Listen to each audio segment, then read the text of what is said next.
Welcome to Pretty Lies and Alibis. Let's seek the truth and travel the long road to justice together.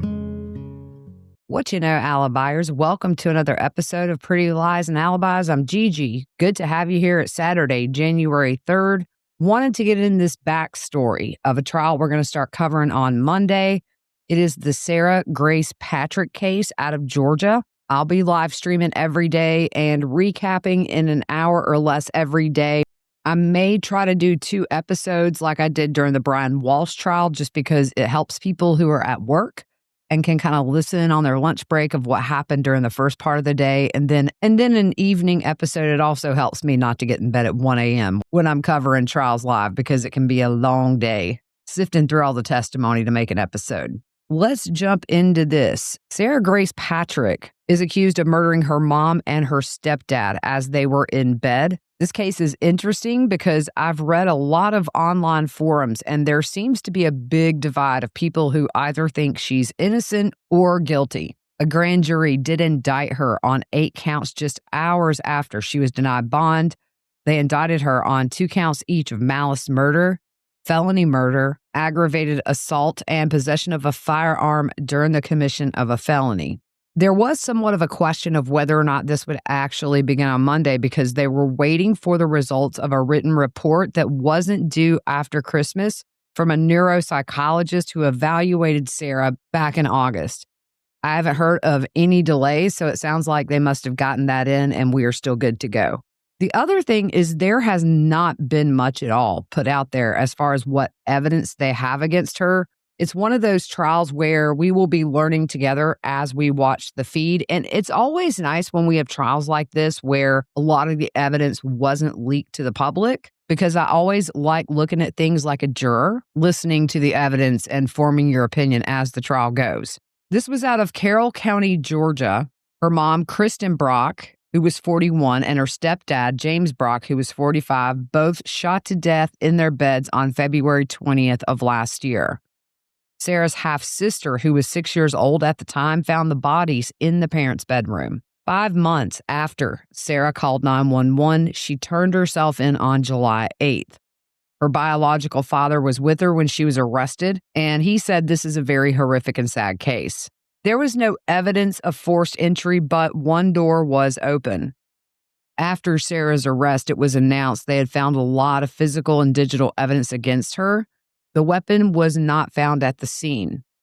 And one thing investigators said that made their ears perk up is the fact that she didn't hear the gunshots go off inside the house. Sarah gave a eulogy at the funeral. She was very tearful, and the last thing she said at the end was, "I'm sorry."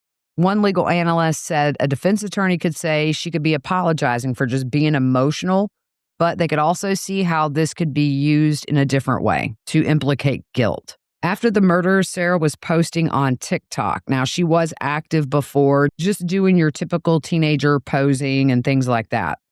But after the murder, she kept posting. She was crying and asking for prayers. Several of the posts showed photos of her mom and stepdad. On May 17th, she posted on TikTok with the caption, "Should probably delete later." And it was a collage of photos that included her younger sister who found the bodies. The post said, "If you ask me about my mom and stepdad, I'd say I miss them so much. But if you were to ask me on a deeper level, I'd tell you that I just want to go home. I feel so homesick and I miss them so much. I can't stand the fact I can't see them anymore. This sucks more than anything possible. I feel like I'm in a horror movie that never ends. And on top of everything, I still have no answers. I'm so confused on how someone could have done this, and even more confused on why. Why them? Why that? Just why? How could they?" Now, after the murder, Sarah Grace started messaging content creators on TikTok asking them to cover her family's case. Back in June of 2025, she messaged a true crime content creator on TikTok who's actually from here in South Carolina, and her handle is allegedly reportedly, which I love that name. The content creator's account has over 100,000 followers. And the message she sent to the creator was, "Search up Brock case. They're my parents." And out of nowhere, a random Thursday night in February, somebody came in my house with me and my 5-year-old sister and shot my parents brutally, leaving them for me and my little sister to wake up to.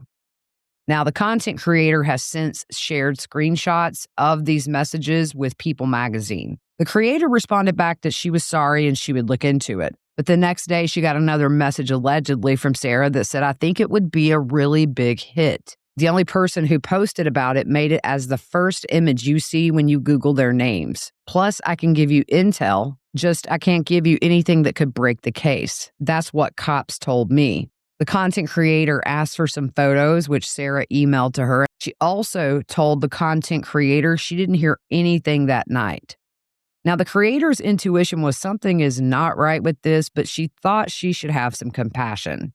Allegedly, reportedly started covering the case, and Sarah would comment on the videos in a way that now seems fishy. One comment that she responded to said something along the lines of the mom and stepdad knew their killer, to which Sarah allegedly responded, "Most definitely was, since they knew the house." The creator said Sarah also emailed her sharing specifics about the crime scene she claims to have found. The creator told People magazine she felt Sarah was digitally reliving the crime. She also reached out to another TikToker whose handle is ShoeLover99, who has more than 12 million followers.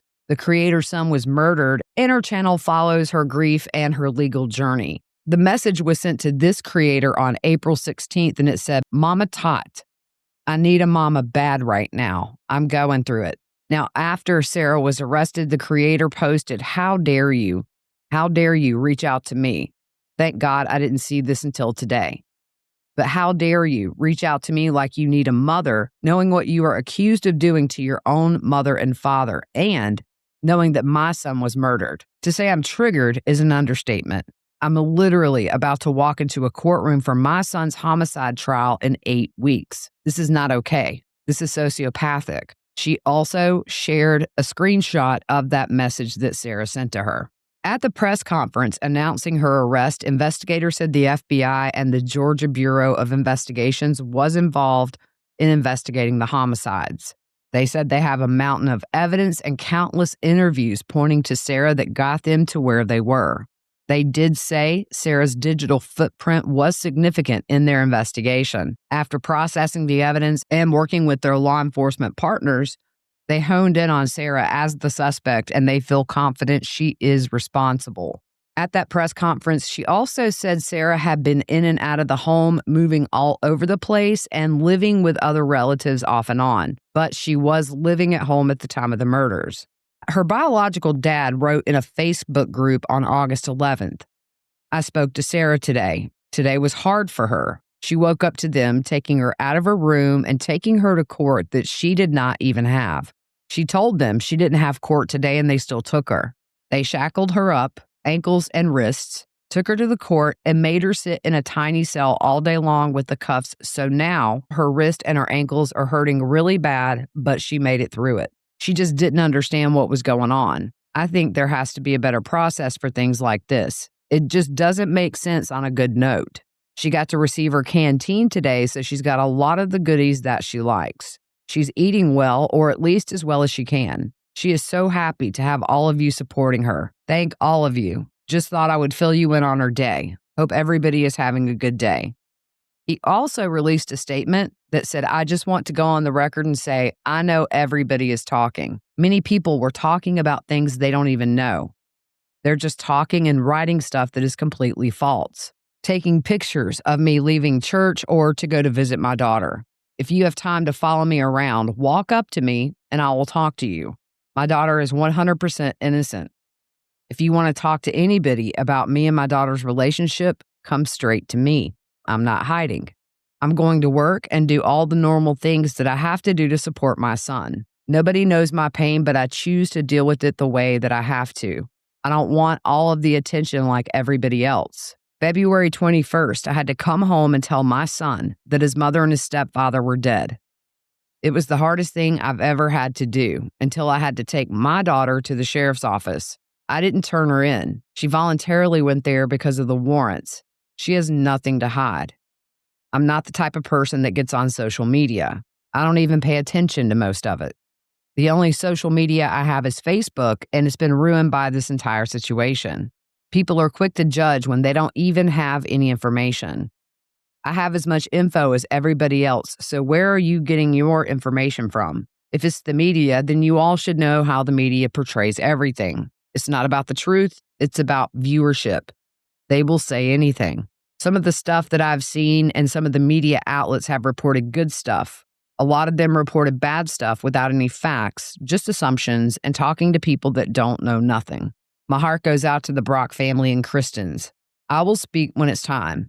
Right now, I'm trying to focus on my daughter, my children, not what everybody else is focusing on. Believe me, I'm living it. I don't have to see it. To everybody out there that has kids, to everybody out there that's paying attention, God bless each and every one of you. I hope that you never have to go through an experience like this. As Pastor Ben said this Sunday, I'm ready. Bring it on, Goliath. Now, at her bond hearing last August, she had several people vouch for her. One woman named Caitlin took the stand. Several of the people that were speaking on behalf of Sarah had an I Stand with Sarah Grace t-shirt on. This woman says Sarah was motivated to do her homework thinking of her deceased mom. Her pastor said she was a churchgoer and asked that she be allowed to be out with her family as she awaits trial. Her pastor also said she made a personal decision to be baptized and continued to attend services regularly, and she would call him from jail to pray. She didn't just show up on Sundays. She clearly found a place where she felt at home. A family friend said hurting someone simply isn't in her nature or character. She's remained incredibly kind, respectful, and especially patient. During the bond hearing, Sarah was often crying when people that were supporting her were on the stand. However, her stepdad's relatives asked she be denied bond, with James Brock's sister, Kim Bowling, saying, "If the defendant can kill her own parents in such a violent manner, I fear for my own safety and the safety of my family and friends. I urge you to consider this in your decision. I've become their voice as they no longer have one. I would like to share how this brutal tragedy has affected me. I not only lost my brother, but also my sister-in-law in the most horrific way imaginable. Every night, I lie awake, unable to sleep, haunted by the thought of what my brother Jamie and Kristen may have experienced in those final moments." She said she was worried her brother was awake when Sarah allegedly came in to shoot them. And she went on to say, "I imagine their terror in their final breaths. My 5-year-old niece was then woke up to find their parents lifeless. The trauma this innocent child will carry for the rest of her life is unimaginable. And what makes this even more heartbreaking is that her sister loved her. She looked up to her, and for reasons I will never understand, Sarah caused such unimaginable pain." Sarah's older stepbrother, Kristen Brock, who is the son of James, cried as he said his dad was a Superman and that Sarah would absolutely attempt to flee rather than stand trial if given the opportunity. James's oldest son said he can't sleep. He misses his dad. He relives the shock and confusion every day and hasn't been able to begin grieving. A friend of the Brocks said Sarah reached out to her, and Sarah said she didn't hear anything unusual that night except James's heart machine, which kept his heart pumping. She heard it go off through the night. Sarah made a social media post on June 25th of last year that said, "I'm Sarah. I was awake. I went to bed around," she put 12 p.m. that night at the latest, "and I first heard the alarm no more than 10 to 20 minutes before I went to bed. I was already tired, and I wasn't hardly even able to hear it due to my TV and Jaylee's TV, my heater, plus my door was barely cracked when I went to bed." That same friend also read a statement on behalf of James's 12-year-old son. He talked about how amazing of a dad he was. He's sad and confused. It's hard to sleep, focus, or smile. I wait to hear his voice or see him walk through the door, but that won't happen again. I loved Sarah. I don't understand why she would do this. One thing to note is at her bond hearing, nobody in her family got up to vouch for her, only family friends. Of course, the judge denied bond, saying she was a potential significant flight risk, and there was also the risk of witness intimidation, including her little sister, who was the one that found the bodies. Her grandfather was on Law and Crime and said the day after the bond hearing, people were coming out of the woodwork that gave him information that he was going to give to police about James's background and things that were going on in the house that he wasn't aware of that had nothing to do with Sarah Grace. Now, the only reason that I'm mentioning this is because I think this very well could be a defense strategy. James and Kristen both do have records A lot of it is drug related, and that is just a fact. So I'm not trying to dirty up the victims. In my opinion, the defense really has one way to go, is to incorporate something like that as an alternative theory to the jury. The grandfather alleges James and Kristen were involved in illegal drug activity up to their deaths, which James's family denies. Her grandfather said that police say they followed up with all possible suspects. He said prior to the bond hearing, police said there could be additional arrests, but after the bond hearing, investigators said they pretty much had concluded their investigation. Her grandfather and biological dad feel law enforcement didn't do enough to see if someone else was involved and whether their past had something to do with their murders. So their criminal backgrounds are mainly for drug-related charges, but there was still an open case against Kristen for first-degree criminal damage to property and felony and misdemeanor cruelty to children charges. But at the bond hearing, James's sister said both James and Kristen had turned their lives around and they were born-again Christians. And I want to note, there have been no new criminal charges for either one of them since 2022. So the pending case against Kristen, not new, and she was not in jail. Sarah's biological dad said he didn't see any red flags from Sarah in the months leading up to the murders. He told Newsweek, "My daughter and I have always had an open relationship to where she could tell me anything and nothing ever came out. I know with 100% of my heart that Sarah is innocent. She's a typical 17-year-old that lived like a teenager, and she would never do this." On the morning of the murders, Sarah called him around 7:30 as he was getting ready for work. He said she would normally call and tell him to have a good day, but the call dropped, so he thought it was a butt dial. When he was in his car getting ready to leave, he got another call from an ambulance telling him to come pick her up. He asked what was going on and was told James and Kristen were dead. He said he went into shock and didn't know what was going on. He said, "As I was on the way there, I instantly thought, oh my God, did they get a hold of some fentanyl or something like that? Because I knew they were into prescriptions and stuff like that." He later obviously found out it was murder. He met with Sarah at the sheriff's office and said, "We told them everything we know." He did take a break during that interview, and he said, "By the time I came back in, they had her in the room, interrogating her without my permission, by the way, and she was 16 years old at the time." After that, he said investigators were only speaking to the next of kin. Her dad said Sarah told him who she suspected was behind the murders, other friends of the family. Her grandfather was asked why he did not get up and talk at her bond hearing. He said they needed character witnesses, and him being immediate family, it really wouldn't have mattered. He believes she's innocent, and he told Fox 5, "I lost my daughter. That was hard. And now the thought of losing my granddaughter, that's just 10 times harder." He said the police department doesn't have enough evidence against her. It's all speculative stuff. Nothing puts the gun in her hand. They don't have the gun. He also spoke to Court TV and said they arrested Sarah with no evidence that he knows of, and everything seems circumstantial. He thinks they were just desperate to make an arrest. He said the day they issued the arrest warrant, he asked an investigator why they were picking on Sarah. The investigator told him she was the only one who could have done it. He says that's not enough proof to throw a 17-year-old in jail. He doesn't even know if Sarah has shot a weapon before. Then he says they did shoot rifles together, but he can't imagine her using a pistol with the accuracy needed, and with the recoil, it would be hard for her as a novice to fire with the accuracy needed to kill two people. He also disputes that Sarah was like a nomad, staying at different places. He just said it wasn't true. He said she would go stay with her father once in a while, and Sarah and her mom had the usual disagreements a teenager and a mom would have, but Sarah was a good kid. He says they're trying to make him lose a granddaughter. She's looking at 70 years in jail, and I would have to live to be 150 to see her again. He said, as a whole, the family aren't gun people. They didn't go hunting, and James was a convicted felon, so he wasn't allowed to own or possess firearms. A neighbor spoke to Fox 5 and said that Sarah wanted to live with her dad, and her grandfather said her dad gave her more freedom, but he also said she was better off with Kristen and James.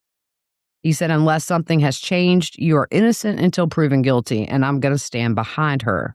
Back in July, shortly after her arrest, he said he had spoken to her over the phone a couple of times, and he said the first call was very desperate. What are they doing to me? Why are they doing this to me? I didn't do anything. Talking about Sarah's arrest, The niece of Kristen and James said, obviously, we were glad someone was finally being held accountable for this. And we, of course, had our suspicions. So it wasn't that shocking. But she also said they didn't see any warning signs. She said nothing that raised an alarm to me, just a typical teenage girl. But Jamie had told us multiple times that Sarah was not who we thought she was. You don't see what I see. You don't live in the same home with her. As far as a motive, she said, I'm not going to speculate on that. But I think we've all been a teenager and been mad at our parents and didn't like what they said or rules that they made, but what we didn't do was kill our parents. Back in August, the U.S. Sun posted screenshots of text messages that Sarah had sent to a family friend while she was in jail. It said, okay, well, if I could say anything, I'd say I'm beyond grateful for the support and prayers and for y'all giving me a voice. It means more than anyone could imagine. The friend said, I love that, and then typed out a prayer to Sarah. For the trial, there was a motion to change the venue, but that was denied. Some of the things the defense has tried to keep out include all comments related to Sarah texting or having sex with guys or any reference to her sexual behavior. All videos, posts, or photos depicting or alluding to the sexual behavior of Sarah, and all comments relating to Sarah's illicit drug use or hiding drugs or drug paraphernalia. Her grandfather mentioned in an interview that he thinks one thing they have on her is an internet search of something along the lines of how to commit murder or murdering your parents. Now, we know pretty much every trial we cover, digital evidence is playing the big role. So if I had to guess, I would say most of the evidence the state has against Sarah is probably going to be in digital form. He also said that her biological dad was with her during one interrogation, and they were showing her crime scene photos and said they found gunshot residue on something belonging to Sarah, but he said it wasn't conclusive. He did say they found a glove with gunshot residue on it hidden in her closet. But he said when they tested Sarah's hand as well as her clothing, that test was negative. He said Sarah didn't know it was a gunshot that woke her up and she was a little dazed. Apparently, she called her boyfriend to see if he was awake, but Grandpa doesn't find that unusual, but he says investigators are holding that against her. Another thing is that Sarah noticed the room was ice cold, but then she realized the back door was open. But investigators said there was no sign of forced entry. Grandpa said when he went to close the house up, there was a lock on the door and that was broken.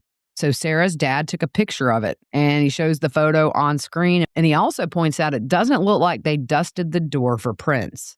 He was asked if Sarah Grace was in an alternative school, and he said he knows the last school she was at expelled her for a drug incident, and when that happens, they send you to the alternative school. She took that seriously and graduated early.